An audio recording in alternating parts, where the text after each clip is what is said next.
اکثر لوگ جو ہیں وہ رزق کے معاملے میں بڑے پریشان ہوتے ہیں، اور کیونکہ بہت سارے مجھے میسیجز پہ آتے ہیں اور اس کے بارے میں نے پہلے بھی بات کی، لیکن ایک کوئکلی آپ کو بتاتا ہوں کہ جو شخص بھی اپنی زندگی میں پانچ چیزوں کو اپنی زندگی کا حصہ بنا لے، اللہ سبحانہ تعالیٰ اس کے رزق میں کبھی کمی نہیں دیتا۔ پہلی چیز کیا ہے کہ اپنی زندگی میں اللہ کی فرما برداری کو لے آؤ اور اللہ کی نافرمانی کو چھوڑ دو۔ جو شخص اللہ کا فرما بردار بن جائے گا، اللہ کی نافرمانی کو چھوڑ دے گا، اللہ سبحانہ تعالیٰ کی طرف سے وعدہ ہے کہ اللہ تعالیٰ ایسے شخص کو رزق ایسی جگہ سے دے گا جہاں سے وہ سوچ بھی نہیں سکتا۔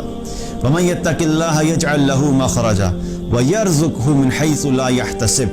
اللہ کا وعدہ کیا ہے کہ جو بھی تقوی اختیار کرے گا، اللہ سے ڈرے گا، اللہ کی فرما برداری کرے گا، اللہ کی نافرمانی چھوڑ دے گا، تو اللہ سبحانہ تعالیٰ اس کے لیے ہر مشکل سے نکلنے کا راستہ بنا دے گا، اور رزق اس کو ایسی جگہ سے دے گا جہاں سے وہ سوچ بھی نہیں سکتا۔ تو پہلی چیز کیا ہے کہ اللہ کی فرما برداری کرو اور اللہ کی نافرمانی چھوڑ دو۔ دوسرا عمل کیا ہے کہ جو شخص بھی کرے گا اللہ اس کے رزق میں برکت دے گا، کثرت سے استغفار کرنا، اپنے گناہوں پہ توبہ کرنا، نادم ہونا، استغفار کرنا۔ جو شخص بھی یہ کرے گا اللہ سبحانہ تعالیٰ اس کے مال کو بڑھا دے گا۔ اللہ تعالیٰ نے قرآن میں فرمایا فَقُلْتُ اسْتَغْفِرُوا رَبَّكُمْ إِنَّهُ كَانَ غَفَّارًا يُرْسِلِ السَّمَاءَ عَلَيْكُمْ مِدْرَارًا وَيُمْدِدْكُمْ بِأَمْوَالٍ وَبَنِينَ۔ اللہ کا وعدہ ہے کہ تم کثرت سے استغفار کرو، میں تمہیں مال عطا کروں گا۔ دوسرا عمل کیا؟ کثرت سے استغفار کرنا۔ تیسرا عمل کیا ہے کہ جو اللہ نے دیا اس پہ شکر کرو۔ جب شکر کرو گے تو اللہ سبحانہ تعالیٰ اس شکر کے نتیجے میں تمہیں اور عطا فرمائے گا۔ لَإِن شَكَرْتُمْ لَأَزِيدَنَّكُمْ۔ اللہ سبحانہ تعالیٰ نے قرآن میں فرمایا کہ تم شکر ادا کرو میں تمہیں مزید بڑھاؤں گا۔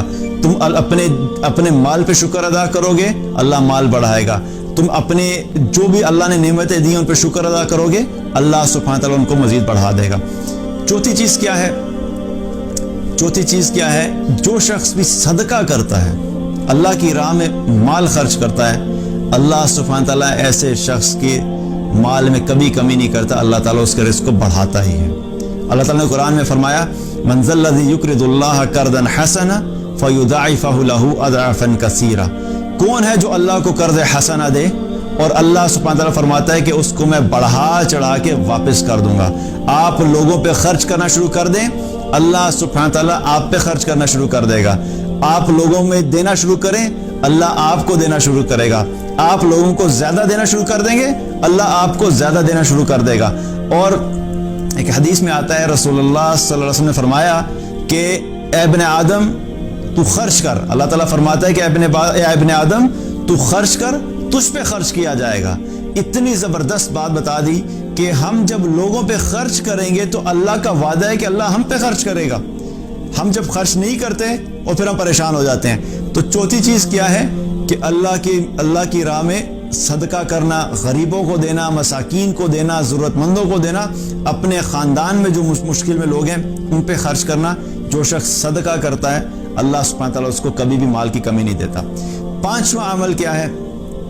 پانچواں عمل اپنے خاندان والوں کے ساتھ بنا کے رکھنا، صلہ رحمی، اپنے خاندان والوں سے تعلق نہیں توڑنا، کیونکہ حدیث میں آتا ہے نبی صلی اللہ علیہ وسلم نے فرمایا جو شخص یہ چاہتا ہے کہ اللہ اس کی زندگی میں، اس کی جان میں، اس کی عمر کو بڑھا دے اور اس کے مال کو بڑھا دے، تو اسے چاہیے کہ وہ صلہ رحمی کرے۔ تو اپنے خاندان والوں کے ساتھ تعلق مت توڑیں، تعلق بنا کے رکھیں۔ جو شخص بھی یہ 5 اعمال کرے گا اللہ سبحانہ تعالیٰ کبھی اس شخص کو رزق میں کمی نہیں دے گا اور اس کے رزق میں ہمیشہ برکت ہوگی۔